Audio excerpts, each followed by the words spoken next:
the scotch and a LaCroix. You know, I have to hydrate. With water.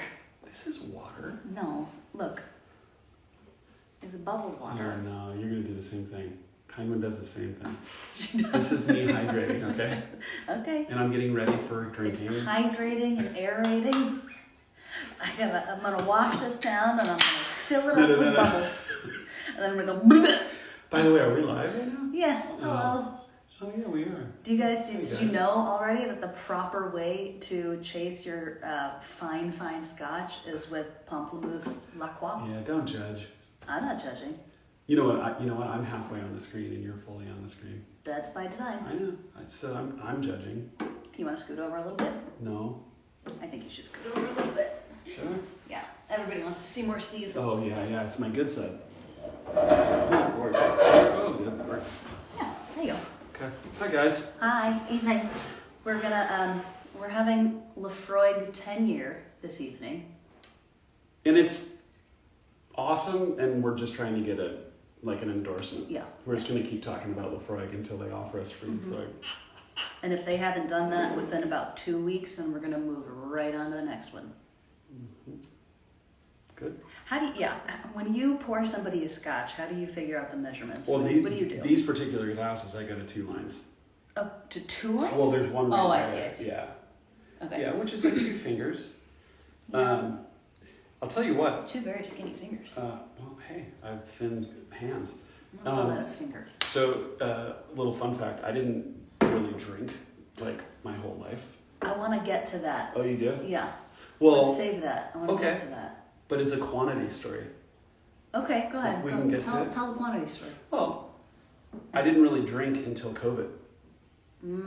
Okay, let's hit pause. Okay. I do want to, let's try it first, as if we've never had Laphroig before. It's Give a little sniffer. Well, yeah, it's amazing. It has such a...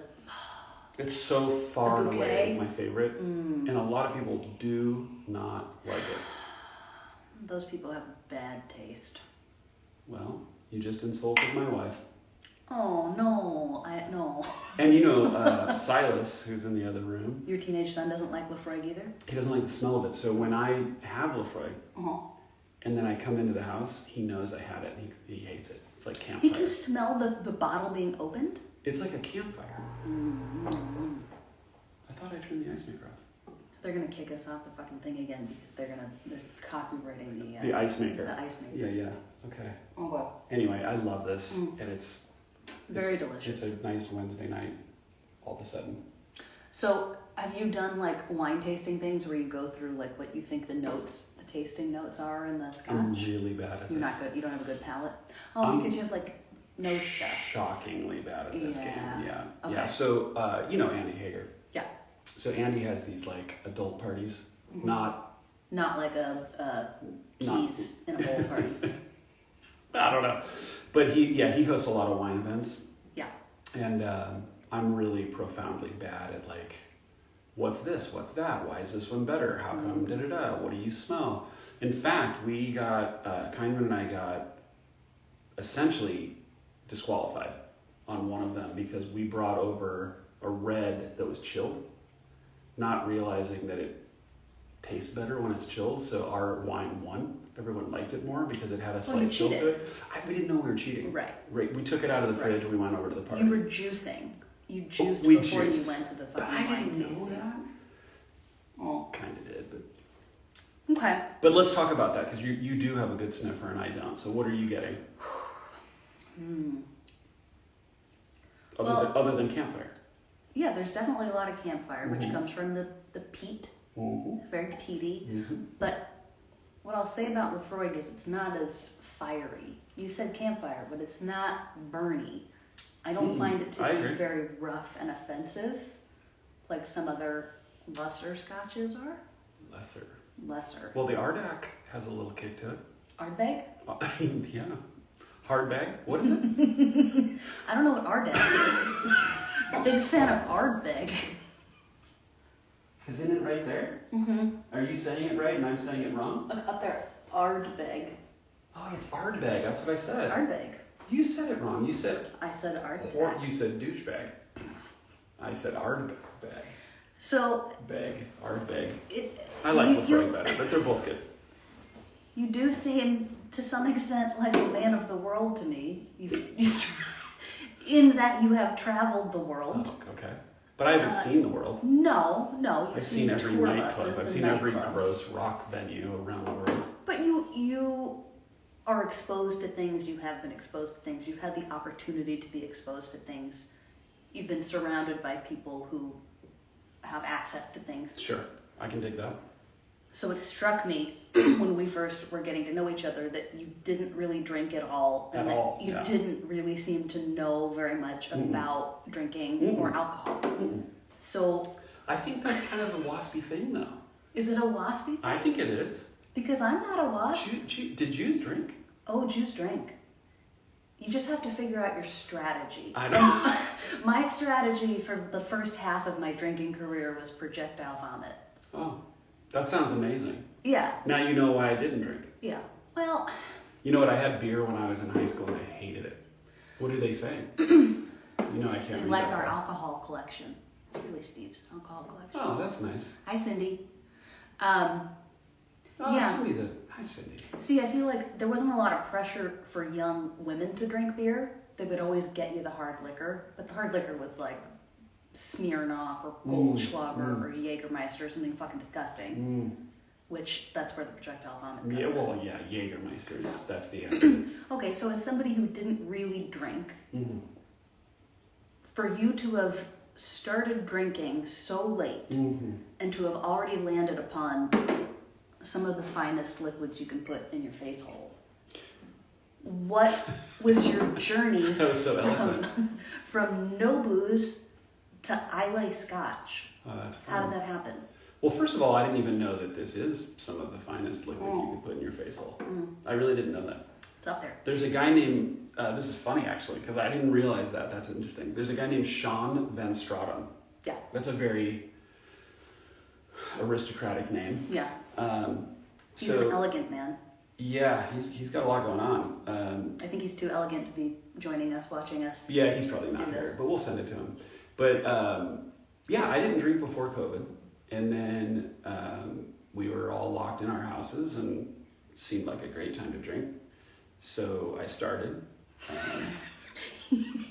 You're not alone there. There was literally nothing else to do. So I started drinking, and then Sean is amazing, and he's a friend, and he basically was like, well, if you're going to start drinking, you need this one and this one and this one. Here's how to build a bar. You had a perfect alcohol trainer. Yeah. Curate your bar. Well, it's really funny now too, because I'll like FaceTime him. I'll come down here and I'll FaceTime him and I'll be like, this is what I've got. And he's like, oh yeah, I know. I had to figure shit out on my own. So here's trial and error for like 20 years. Look, here's how lame I am. Hold on, where'd it go? I'm 35. Oh, Luxardo. Do we know what Luxardo is? Yeah, I know what Luxardo is. Yeah, I didn't know that until this week. Oh my god. And he forced it upon me. And then Has he gotten to chartreuse class yet? I don't know. Do you have chartreuse? I don't know. But look, now we have these bitters over here. Bitters. We've got so he's teaching. Oh, he's teaching. bless his heart. Yeah, he's amazing. That's funny that. Anyway, so that's a whole bunch of Scotchy talk stuff. Yeah. How did you get into it? Why do you like Laphroig? Why did I get in? Okay, so. Why do you even know what Laphroig is? Why do I know what Laphroig is? Do people just know? I think you know if you start along the path and you start to figure out, I'm interested in Scotch. I'm trying Scotch. I like this milieu. If you seem like it's not enough, if you're trying to get like a little bit edgier, somebody in your circle who knows Scotch is going to go, try this. Oh, okay. And they're going to test your waters and they're going to go like, smokier and peatier and peatier. That's pretty much how it happens. Until you hit your limit. Yeah, I'm going to chase it with my pamplemousse now. So I, trying to prove my worth as like a punk rock garbage urchin as a kid, was drinking brown liquors to sort of separate myself from the other teenage girls. So my drinking started with like Jim Beam and Jack Daniels. Straight or like with Coke? Straight. Wow. Straight. Like carry a bottle around a party. Oh. Yeah. So we have a very different teenage experience. You remember yours? Well, yeah, I was like a jazz nerd. I didn't go to parties. Oh, I went to every party. Yeah, I didn't go to parties. I didn't walk around with bottles of booze. Yeah.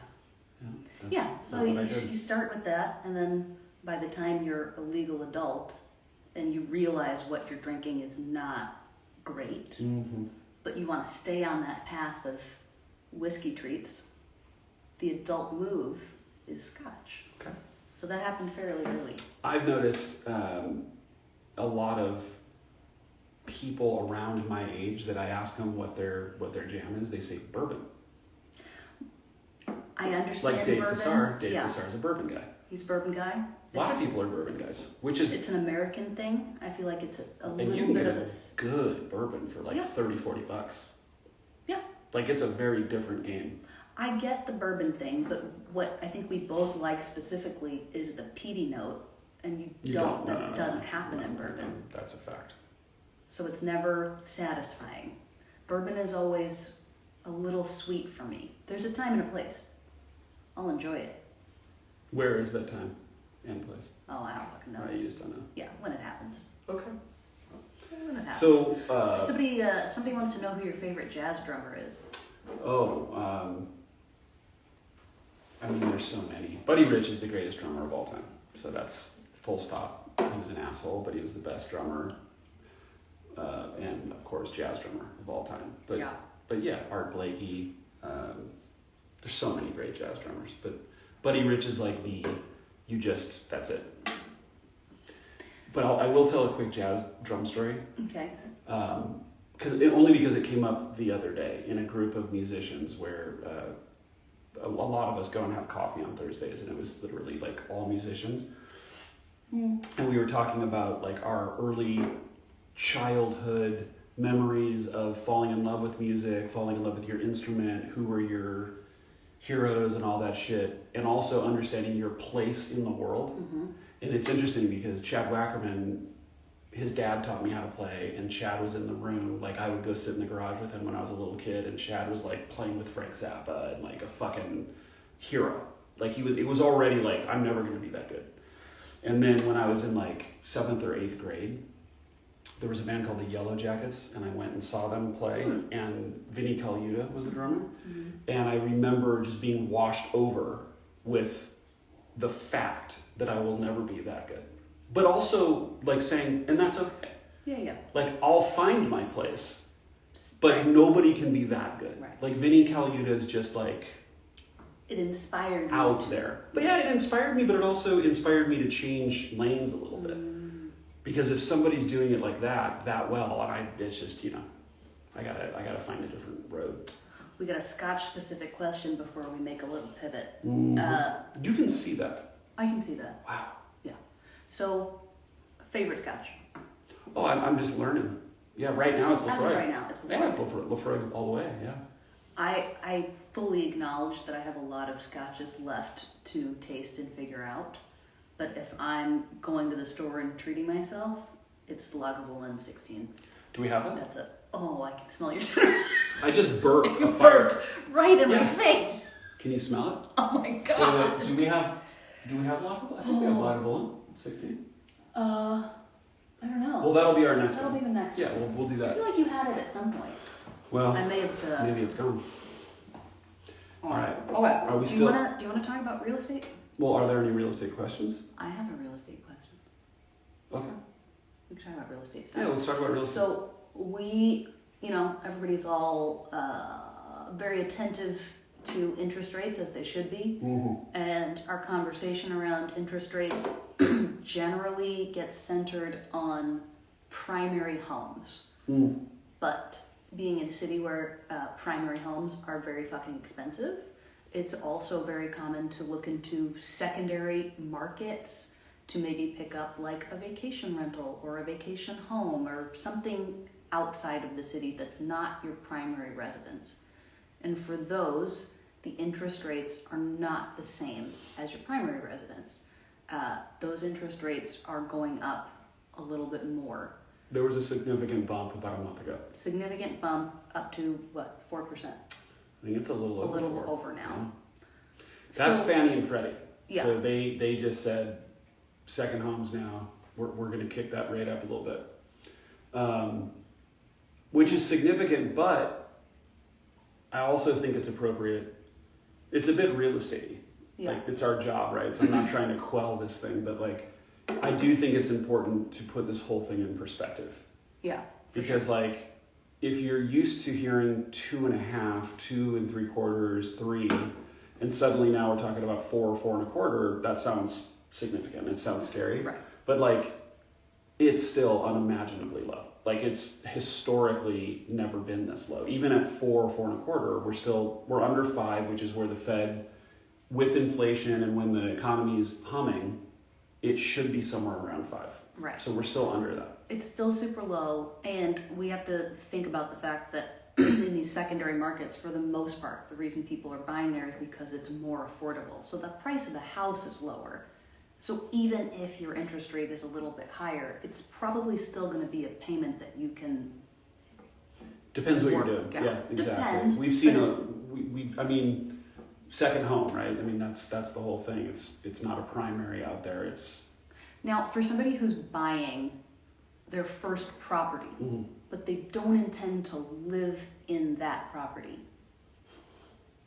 Is this considered a second home? Well, that's a great question, right? If you've got a lease, if you're living in LA full time and you buy a rental property. Yeah, I mean that's a lender question, but I think that's a second home. It is a second home. Yeah. That was a trick question. Well, you tricked me. Cheers. It doesn't matter. I burped in your face. You tricked me. Touché. I think you win. No. I'm going to back up. Okay, we have another question, which is, which area of LA is best for young renters? Super complicated question. Yeah. I have trouble in general with superlatives like best. Well, and also young. And young, because in this room, I'm young. Yeah. Oh! Fuck. Did you say fuck you? I think I said fuck you. No. Well, first of all... What was the question? I think the question's already gone, but was that like, what's the coolest place to rent, or what's the most affordable place? It just says, that's what we're going to talk about, because it just says which area of LA is best. Oh. So, does that mean, like, the coolest place to live? Does it mean the most affordable place to live? Also, LA is the largest sprawl. So, if you work in Santa Monica, I'm not going to tell you that Glendale is the best place to rent as a young renter, because your life is going to be fucking miserable commuting to Santa Monica if you can't work from home. So, Here. There are a bunch of good areas.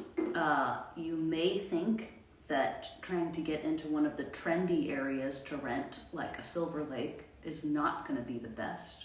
But it's whatever is the best for you. And I will say, we have like an inordinate amount of clients who are renters in Silver Lake who are looking to pivot to buy. And we ask them what their rent is so we can figure out what kind of monthly they'll be comfortable with. And their rent is insanely low because they've been in these places for so long that they're paying like way below market rent. And basically there are deals kind of everywhere. They're just not easy to find. You just have to like really poke around and be open to areas. There's no best. Well, yeah, I mean, I think, I don't know who that was, but maybe they could reach out to us directly because it's... Affordable. She's looking for affordable. Oh, affordable. There are affordable little pockets and secrets in every neighborhood, because I would think Silver Lake is always what comes to mind as like totally out of reach and really unaffordable. But I have more friends who rent in Silver Lake for way less than I was paying. Well, they've been locked in, yeah. Right. But they're I mean, I think all the peripheral market, all the areas outside of like, I just burped again. God damn it. Outside of like prime Northeast LA, I mean, like once you start Right. getting up into like Montrose and Monrovia and those La Crescenta, the prices start to probably drop significantly for your leasing. If you're trying to find cooler places, I mean more affordable rentals, look outside of the cool neighborhoods. First cross off cool neighborhoods. Trendy adjacent. Yeah. And then cross off neighborhoods where there are good school districts. Because I have clients and friends and people from out of area who are looking to move here and rent for a little while and figure stuff out.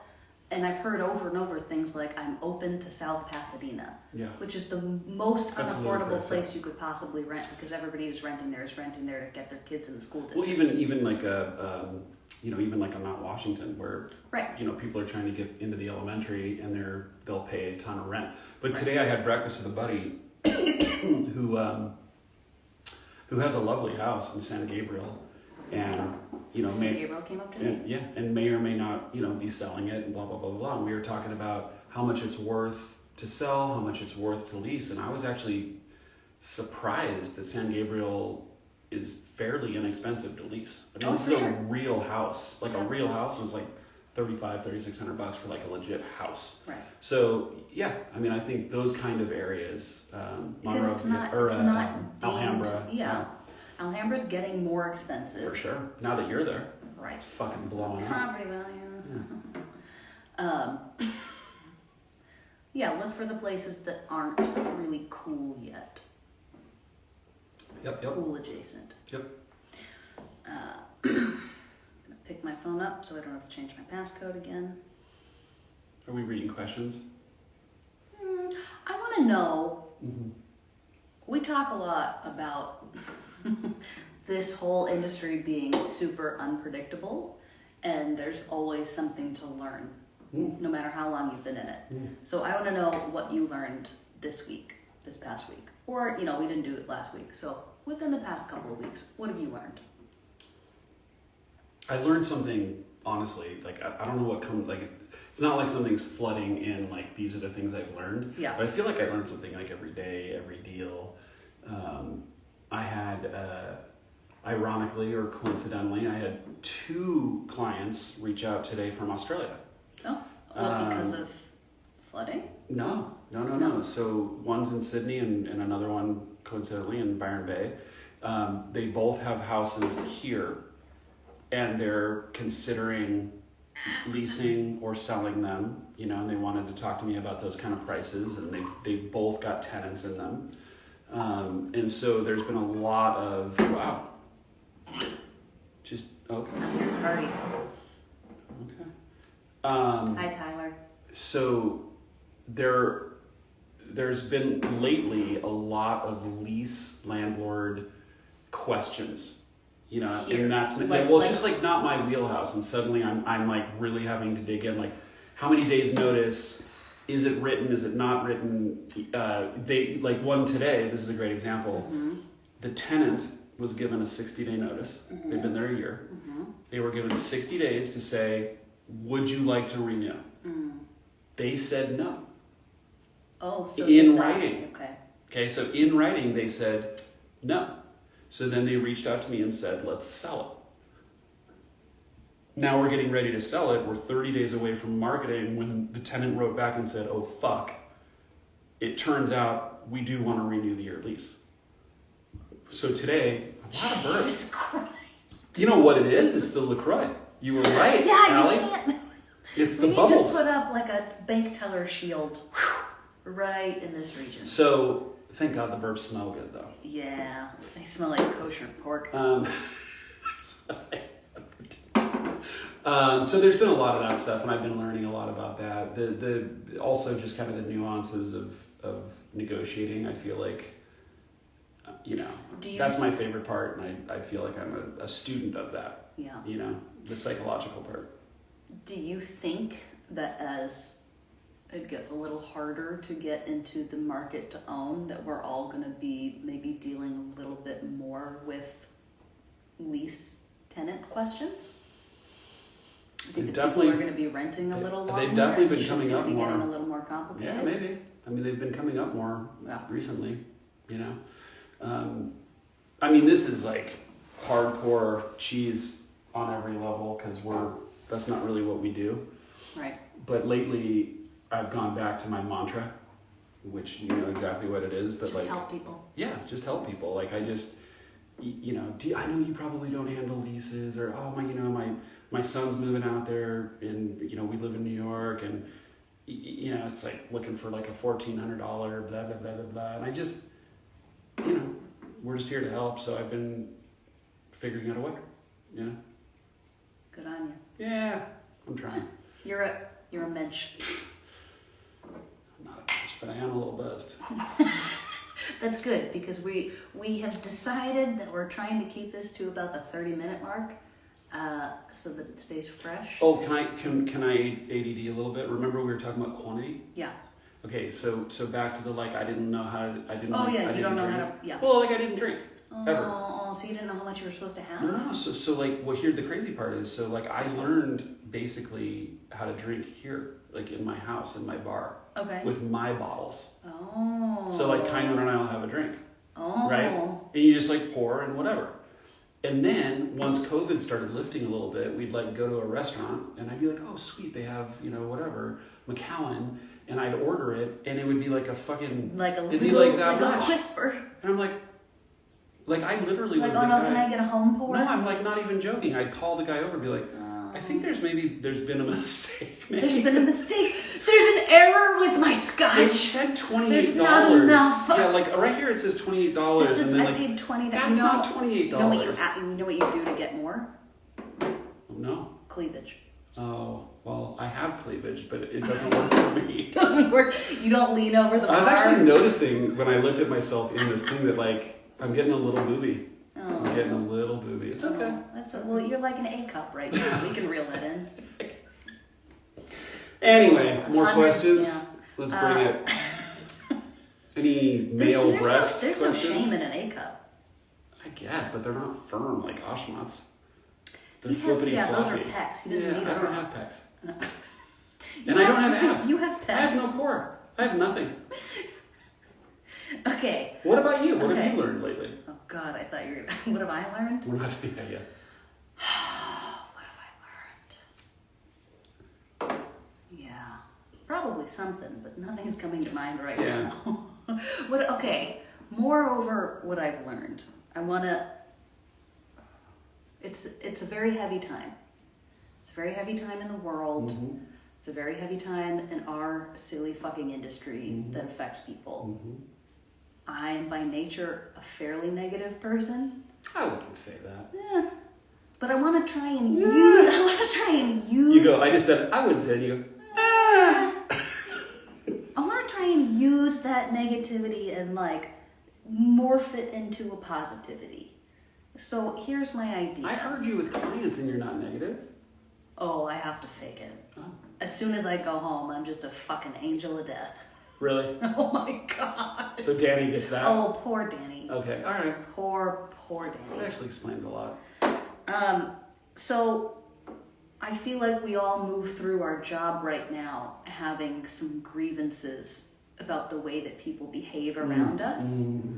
So I want to know what current grievance you're kind of ruminating on and how we can use that grievance to make our community of agents be better to each other. Well, I have something. Okay, I thought you might. Yeah, no, I do. It might sound old. It might sound old, but as I've said before, you've heard me say before, when I started in this business, it was fax machines and no internet, it's just you had to have a little Flintstone car where your feet. Yeah, for reals. I mean, we used to sign contracts on the hood of a car and in triplicate and pull it's a whole different world. The white, yellow, pink, Yep, and press hard. Yeah. With a black, ball black or blue point thing.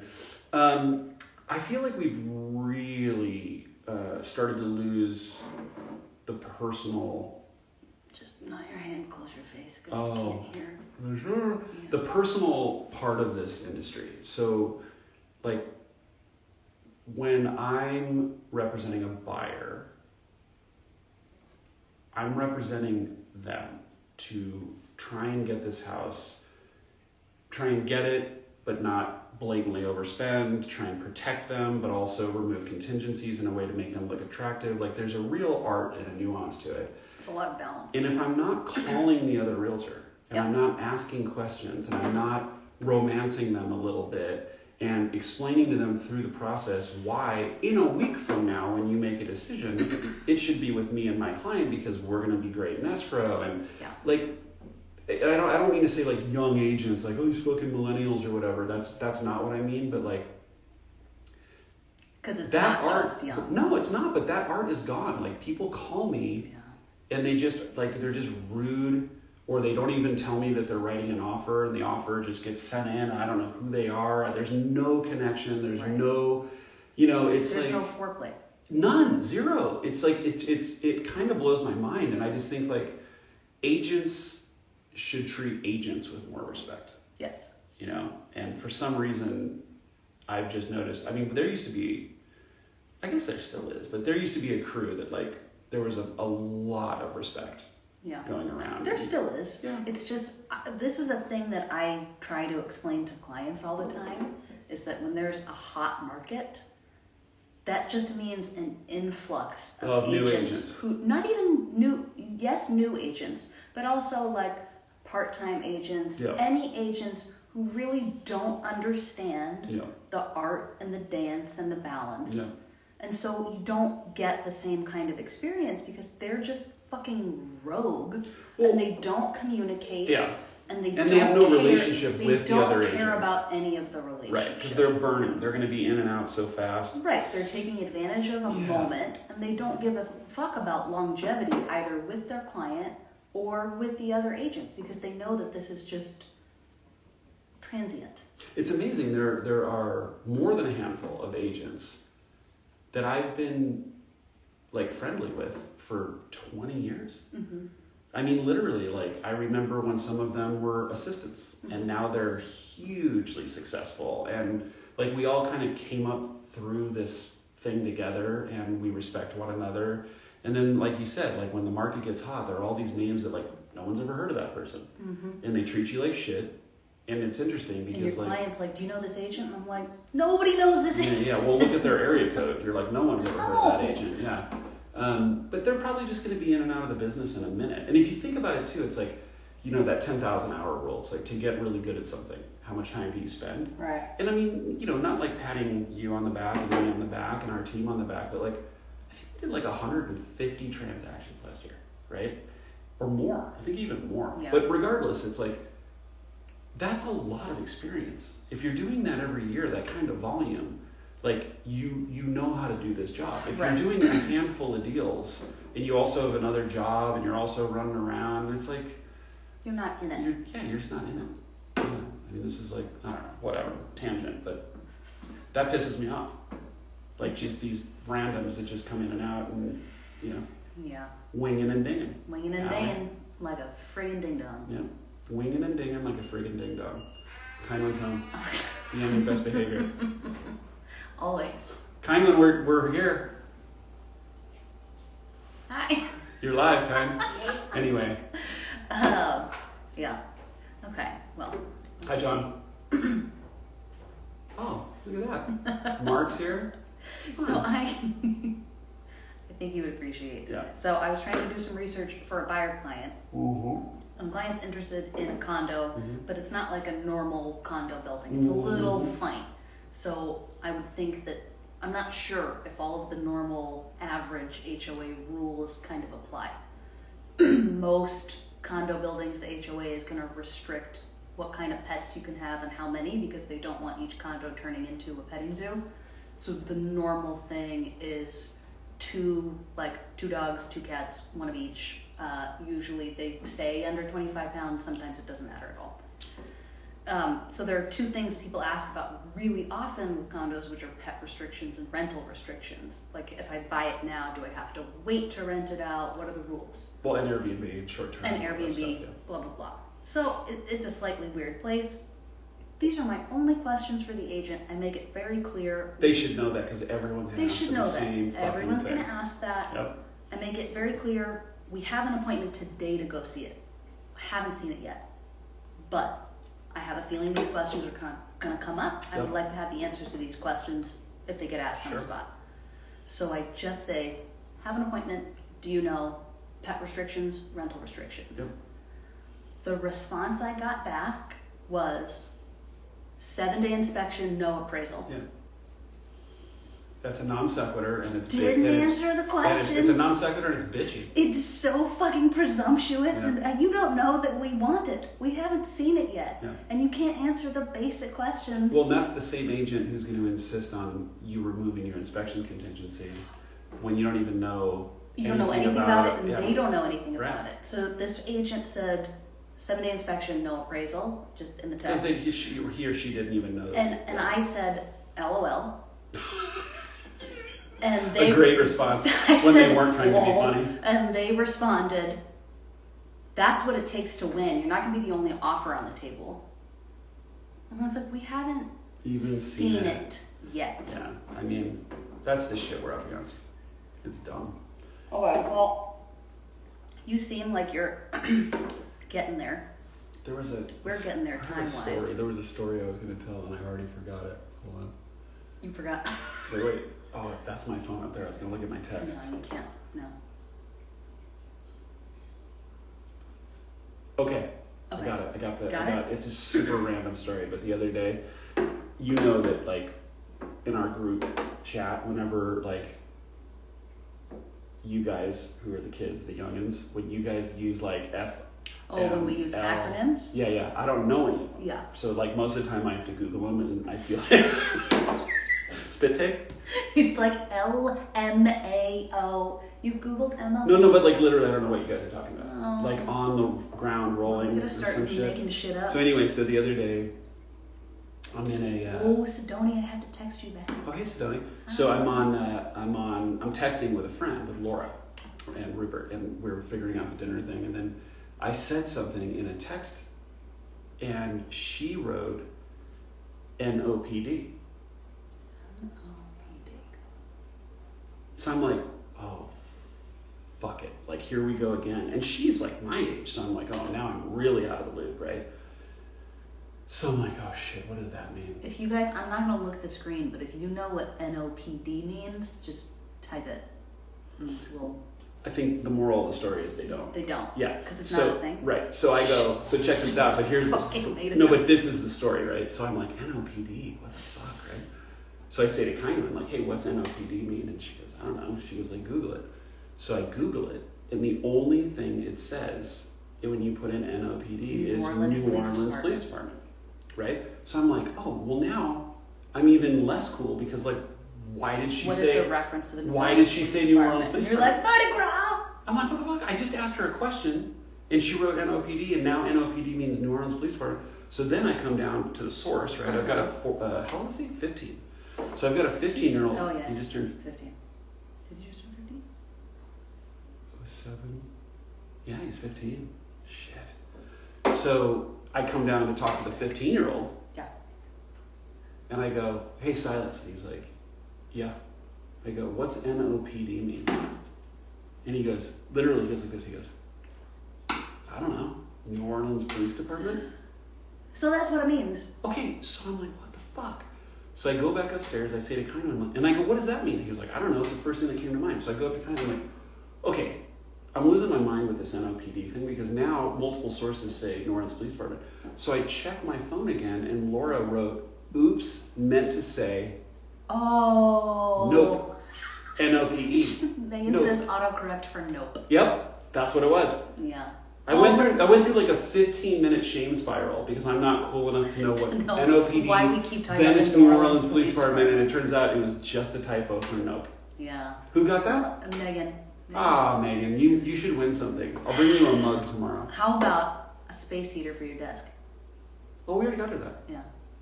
It's really cold in here. Are we allowed to admit that? Yeah, it's not bribery. It's not bribing the marketing lady? No. The fucking direct from Amazon delivered to your desk tiny space heater. By the way, Megan, you know this too. Somehow your name got stuck on my Amazon, so then like, every once in a while I just shit. Yeah, like shit ends up at Compass for you. Okay, I feel like it's 39 minutes. We're getting close. You're a little bit toasty, so I want to try something with you. I haven't burped in like 3 minutes though. You just jinxed it. You're gonna burp right in my goddamn face. All right, any more? I can't read any of those. I want to do a rapid fire. When in doubt, text Megan. That's what it says. When in doubt, text Megan. She's talking in third person. Are you drunk too? Are you drunk? She's drinking it too. I know Keith is drunk.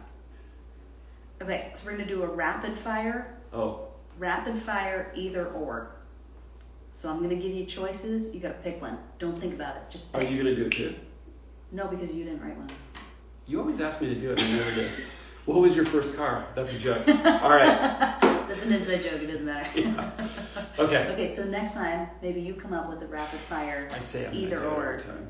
I'll bug you about it. All right. We'll see. Okay, you ready? Yep. We should take a drink first. Cheers. Cheers. Baseball or football? Baseball. Winter or spring? Spring. Tequila or gin? Tequila. Tuna melt or ice cream? Ice cream. Swimming or jury duty? Swimming. Being the driver or being driven? Being the driver. Luke Perry or Jason Priestley? Priestley. I mean, You won. fucking easy. Aced it. So good. I did well, right? You did really well. Those were all All the right, right you guys. answers. Thank you. Wait, we gotta do the traditional top off and a send Well, off. that's a third. Nope. There we go. Just a little This splash. is the same person who said she walked around the party with an open bottle and threw up. Well, I know my limits, and it's. I just burped you. God damn it! It's legit. That's the end of the night. It's legit. Laphroig. Thanks for hanging out with us. Who's your favorite jazz drummer? Steve Clark. Just say Billy Joe Jones or Steve Gadd. Steve Gadd. Steve. I gotta go with Steve Gadd. Steve Gadd is great. Way better than Steve Clark. Yeah, that's a fact. All right. Chris Arredondo. Is that your cousin? Punk rocker. Yeah. All right. I'm gonna walk up now and I'm gonna try and turn it on. Wait. Oh, Steve Cup. Yeah. Thank you, Maureen. Oh. So in order to turn this off, we gotta get really close to the camera. You want Steve to get really close to the camera? You want me to get really close to the camera? Mm-hmm. If you don't give us a vote, 3, 2, 1. Who's Steve's turning it gonna off? do it. Well, Steve's gonna try. The other week I couldn't figure it out. Yeah, it's gonna take a little while if he does it. Okay. Uh-oh. Oh, someone just wrote so sad they missed it. These things get kept on. But yeah, if you go to the Clark Living Instagram, if you want us to do it together. Well, we can do it together. We could try. If you go to the Clark Living Instagram page, there will be a series that's all the saved Scotchy talks. And you can watch them back Oh, there. yeah. Okay. Yeah. I All think right, we're we're gonna doing do this it as a team. together. Here, I'll use your finger. We're gonna get really, no. Oh shit, how do we? It's right there. Up there? Yep. Don't touch.